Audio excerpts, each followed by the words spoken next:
Today, we are talking to everybody's favorite auntie, cousin, mama, sister, Miss Tabitha Brown. Thank you so much for doing this. Thank you for having me. I Very appreciate good. you so much, not just your time in doing this, but I appreciate what you represent on social media. I think that social media can be a place of inspiration and powerful tools to connect with people. And I think so often we kind of see it used in a way to kind of attack people. And I feel like God strategically aligned this moment when the world was going to need to feel love and leadership, and you emerge and have become everyone's just safe space in a really challenging season. What has that been like for you? Thank you, honey, for saying that. It's been amazing. I'm thankful to be put in this position. I never asked for it, right? Yeah. I never thought in a million years I would be known as the way I am. But I'm thankful for it, and it's been an incredible ride. I've been doing videos now, something I never wanted to do, never thought about doing. Really? No, girl. I'm an actor. So I used to think, oh, people who did videos as actors, you're not taken serious. So I was afraid to do videos. I thought, nah, I'll never do that. And the only reason I started doing it is because I had a dream and prayed, and God told me to start doing videos. Literally, the only reason I started. And that was Mm. almost 3 years ago. Um, and I never would have imagined the doors He opened to me doing videos. But I'm so thankful that He chose me for this moment and for this purpose, and that's how I look at it. I look at it like a responsibility, Yeah. and I enjoy every moment of it. I totally get that responsibility aspect of it. For me, sometimes it feels like I'm like looking at my life from the outside looking in, because in Mm. many ways I still feel like the girl who didn't pray for any of the things that happened to her, and God breathed on it and it became something that is so beyond me that I just know it's God. Do you ever feel like that? Like the way that your life transitioned and changed? And you've been transparent on social media about just like where you were in some of the more darker seasons of your life. And now you're experiencing this moment. Have you been able to like mentally and emotionally keep up with the pace of how your life has changed? It's crazy you say that because it's exactly that, right? When you, I was praying very specific prayers, but He was like, "Okay, that's cool, but let me blow your mind," right? Yeah. That's what He did, and so for 22 years I was pursuing my acting career and trying to entertainment, trying to figure it out. And then this happened. But over the course of 22 years, I had so many moments where I thought, oh, this is it. Yeah. Oh, this is it. Right. And I wasn't even ready for my this is it moment. I thought I Mm. was, but I wasn't. Now, this is it. And it caught me completely off guard. I didn't know this was it. Yeah. Right. But I'm ready for it. Mm. So I feel more calm. I feel very much so I'm home. Like He worked through me for 22 years to get me to be where I am now. So it didn't, like, He blew my mind, but the moment didn't blow my mind. Yeah. Does that make sense? It's kind of like, oh, you did all this work inside of me. You took me through all this, these different journeys to get here and have peace so that I can't be moved by what's happening. I'm grateful for it. I'm so very thankful for it. But now I understand, oh, I'm supposed to be here. That is so good. I preached a message a couple weeks ago, and I talked about how sometimes we think success is about what we gained on the outside, right? So we're always pursuing these outside things like I want to get this award, I want to get this check, I want to get this house. But I really feel like our success is about what takes place inside of us, and when we can acknowledge the growth that's taking place inside of us, then what happens outside of us doesn't even move us, because we are so proud of who we have become on the inside that the extension of that is just what happens in our external lives. And I feel like that's what you're saying. Absolutely. Because, for a long time, I was doing things not being me, Mm-hmm. right? So I wasn't even free. Yeah. How am I thinking something's gonna happen? This is it moment when I ain't even my true self. Thank God it didn't happen back then because I'd have been a lost case. Mm. But now I'm free. I live in my free self, in my freedom, as who God created me to be. So now I can really, really enjoy the moment and understand, like, oh, the work He did inside of me, that's what it was all about. Yeah. Who you Yeah, are becoming. So, like, what is the most, I guess, amazing part of where you are now, and maybe the part that has the most responsibility? the most amazing part is literally just being able to be myself and be accepted and be loved, and um, it's an amazing thing to know that I'm enough, right? And to feel it and embrace it and share that with others.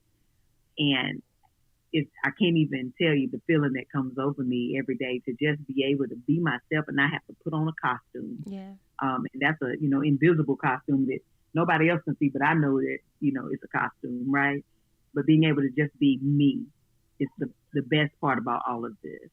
And the thing that is probably the most I wouldn't say frustrating, but overwhelming is all the new schedule, child. Yeah. Even during quarantine, I'm like, look, Lord Jesus, I wake up and look at my calendar because my team they put my stuff, they update my calendar as my day goes on, and I'll be like, oh Lord, this Yeah. this is different, even at home. But I'm thankful. I ain't complaining, but it is, it can be overwhelming sometimes.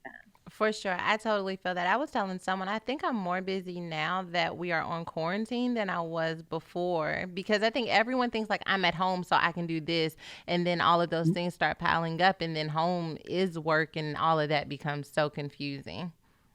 Right, and then on top of that is family. Oh, yeah. I'm a mama and a wife, and that is priority for me. Hmm. So I got to make sure that my home is okay first before I start doing things, surrounding my career.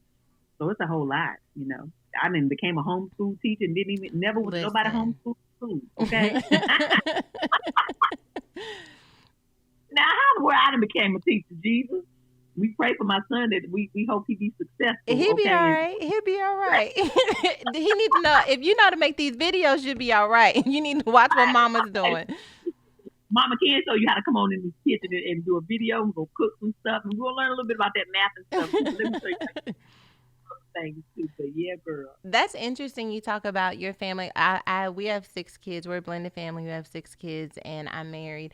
And my life has transitioned in the framework of my family, which I think is something really interesting because women who are maybe listening right now are thinking to themselves, I want to do this and I want to do that, but I don't want to let my family down. And I don't know if my family can transition as I transition. And so they end up putting on that costume even to be in their family, right? To show up in Yeah, their household because they don't want to disappoint them, even if that means they can't be authentic to their passion or their purpose or what they feel God is saying them to do. How are you able to navigate your evolution in the context of that part that is important, right? We talk about outside people not being able to handle our transformation, but what do you do when you know it's time for you to transform, but you're in your house and you don't know how to upset the system in order for you to really come out the way that you know you need to?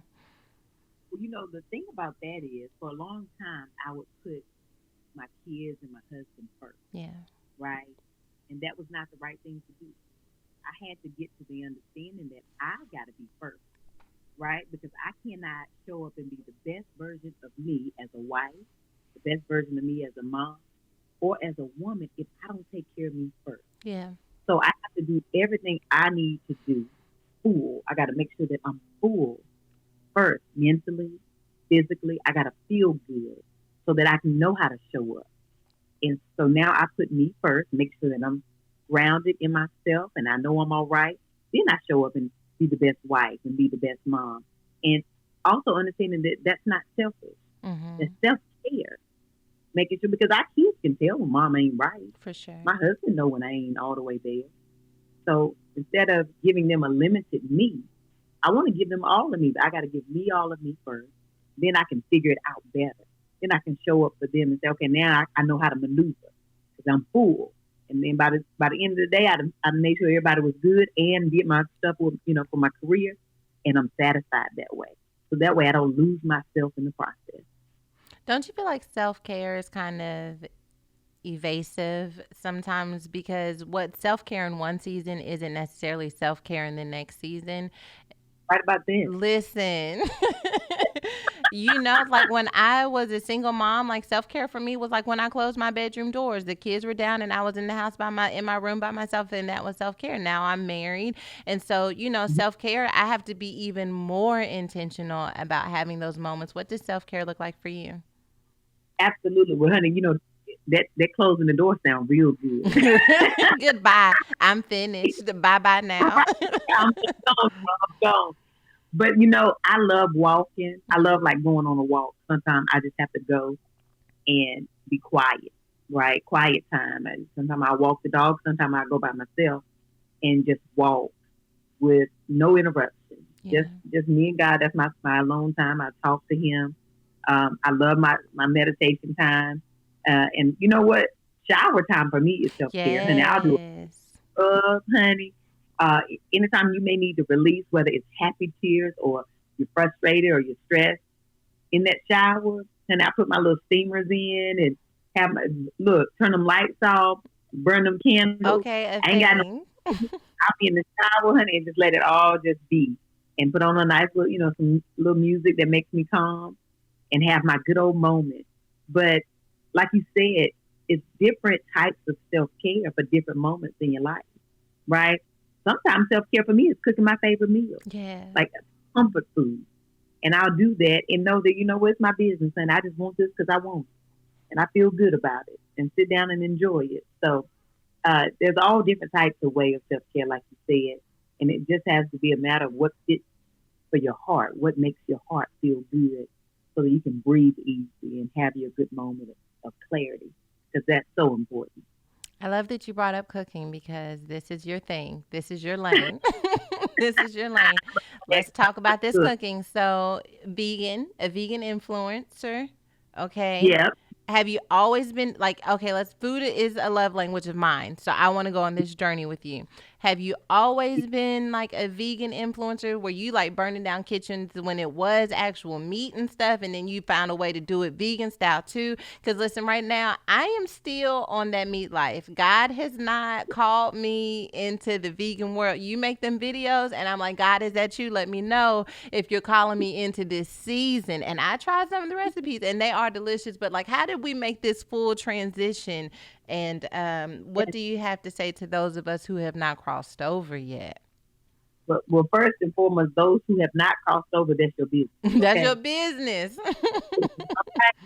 But no, I have not always been vegan. I've only been vegan. August will be 3 years. Okay. Um, but I've always cooked as an adult since me and my husband. My husband and I've been together for 22 years. And so when we moved in together, I didn't know how to cook, and Mm. I thought from the South, so I'm a real Southern woman. I was like, oh, I got to feed this man, Lord. So I would have to call my mom and my granny and my aunt, and they would teach me over the phone how to do certain things. And I remember, my first time frying chicken. It was pretty on the outside, but honey, when you cut it open, it was bloody murder. I was like, oh God. Is that why you became vegan? Like this ain't gonna work. And it was funny enough, during that time in the beginning of our relationship, I was vegetarian. Mm. I started back eating fish and chicken because we lived together and he would make it look so good. And I thought, oh, maybe I can eat a little fish and chicken, but I never went back to pork or red meat. I haven't had that in over 25 years, but I thought I can eat a little fish and, a little chicken or whatever. But I was a disaster cook in the beginning. I was like, oh God, I got to figure this thing out. This man going to be skin and bones, okay? But for the last, 20 plus years, I have been cooking. I figured it out, mastered it. And then when I became vegan, I thought, well, I ain't going vegan because I don't like how non-vegan food tastes. Right. Okay, vegan to save my life. And I just tried to figure out all my favorite foods that were not vegan. I tried to figure out how to make them vegan, and that's the approach I took in cooking. And I you know, just kept working it on out. And still to this day, I'll think of something and say, oh, let me try this and see what I can substitute to make it vegan. And that's how I decided to start cooking. Well, you are inspiring so many people to not just be vegan and to try new things, but to really center themselves. You have like all of these adopted children, nieces, and nephews now. I love all the kids and stuff, my new family. Yes. Do you have like a name for your family? Like, are we a mob? Like, when is the cookout? When are we coming to the family reunion? We have questions. It's so crazy. I get that email and that question every day. Tab, what do we call it? I was like, I everybody family. I don't know. They were like, "You need a name for us." I was like, "Lord, I don't know. I can't talk about family." And I always say that we're gonna have a family reunion one day, but I don't know. I just call everybody family. That's how I feel. I just feel like people are family to me. I don't like the word fans, Me but I like neither. I don't like that either. I don't even really like followers because it feels. I don't know. I don't know. it. It feels weird, It right? does. But I love family, and I always try to make people feel like family. It's part of the reason when I do my videos, I do them very much so up close to my face because I like people to feel like it's just me and you talking right now. I'm your family in this moment. So that's how I look at it. I love it. So you talk about now just coming to a place where you feel like you're enough, and how you're more at peace within yourself as you've really made this transition. And I just wonder, like, if you could go back and tell yourself, like, in one of your darkest seasons, one of your darkest moments. I think you were sharing. I think it was one of your kids' birthday parties. You posted a picture of your family, and you were saying at that moment you had to make yourself get up and smile, but you weren't actually feeling all of that great on the inside. Can you share with Oh us yeah. a little bit about that season in your life, and like what you would tell that person now that you're on this other side of the mountain? You know, I would tell her, don't give up. Don't lose hope because I did. I lost hope during that time. It was a really rough season for me where I honestly thought I was gonna die. I did not think I would live to see 40. Um, but I would tell her, don't give up. It is temporary. You will get through, and focus on that crack of light. 'Cause all we need is a crack. Yeah. But I would tell her that. That crack of light. Well, you have become that crack of light for so many people. And I just honor the gift of God that's down on the inside of you. I don't know what you're cooking up next. Do you have other things that you're working on that you want to tell us about? How can we support you? How can we be praying for you in this season? I feel like I know what it's like for your life to kind of change very rapidly. And I know there are lots of joys and sometimes challenges. Like, how can we serve you? You spend so much time serving us, edifying us. What can we do as a community to make sure that we're covering you in prayer? Most of the people who are listening, we're believers. And we just want to make sure that you feel that coverage too. Thank you. I appreciate that, honey. The prayers are always, always welcome, and I'm so thankful for all the prayers. I get so many people telling me that all the time that they're praying for me and my family. So please, please continue to do that as we embark on a completely new journey. For myself, I've been in entertainment and pursuing this for 22 years, but now I'll get to bring my family along, Yeah. and we need those extra prayers. We are now in development for our own reality show. Come on. Uh, Developing a scripted comedy show for myself as me as in the center and the lead of America's Mom, and that'll be for scripted. And then I have a couple other TV shows I'm working on. I just did a 2-book deal that I'll be working on my cookbook and inspirational book. So I have a lot happening right now. So encouragement and prayers are very much so needed, and I'm thankful for that. Well, absolutely. You have our prayers. We love you so much. Thank you for all of the things that you're teaching us. Do you have a favorite recipe that if someone's listening for the first time and they're like, okay, listen, I'm going to try something. I've just been looking now. I'm actually going to try it. Do you have like a starter recipe that you think we should start on? I don't have a starter recipe, but I always tell people whatever your favorite meal was, just try to make it vegan, right? And if you are curious about being vegan, start with your why. Why do I want to do it? What's your reason? And make sure it's true to you. For me, my reason was life or death. And that's the reason I stuck with it because I wanted to heal myself and feel better. Whatever your why is, figure that out first. And then have fun with it and don't be hard on yourself. But listen, I just made a good old grilled cheese yesterday and made another one this morning because that's my business with That the should be. spinach. I saw that. I saw the video for that, but I didn't get to check it out. I want to make it. Vegan cheese. Does vegan cheese taste come? All right. Vegan cheese is going to do the same thing as regular cheese. It's not going to have no funny aftertaste. It's going to be all right. Listen, vegan cheese has come a long way because it did used to have a terrible aftertaste. Mm-hmm. But my secret to vegan cheese is I season it with garlic powder. Ah. So vegan butter. But Absolutely. So you got to find the one that works for you. I like Daya and I like Life, and I mix them and I put garlic powder and a little bit of butter and honey. It's amazing. Okay, I'm gonna try that. I'm gonna try that. I'm gonna Right? text you, let you know how it goes. Yes, girl, and add a little spinach to your grilled cheese, girl, because that's your business and it make you feel like You know, at the Woman Evolve podcast, I have Mind Your Business Ministry. So when I started watching your videos and you said that's my business, I was like, well, first of all, hey sis, how are you doing? Because let's talk about business and how people don't mind their business, and sometimes you this. got to remind them what your business is and what it ain't, Fine, you find yours, honey. That's your business, and this is my business, okay? and it'll And set you free. whatever on to you or me, okay? I love it. I love that. I love it, and Very. we love you. Thank you for this. Thank you for taking the time to talk to us. Thank you for having me, honey. I appreciate you. Okay, take care. All right, you too. God bless you, honey. God bless you. Bye.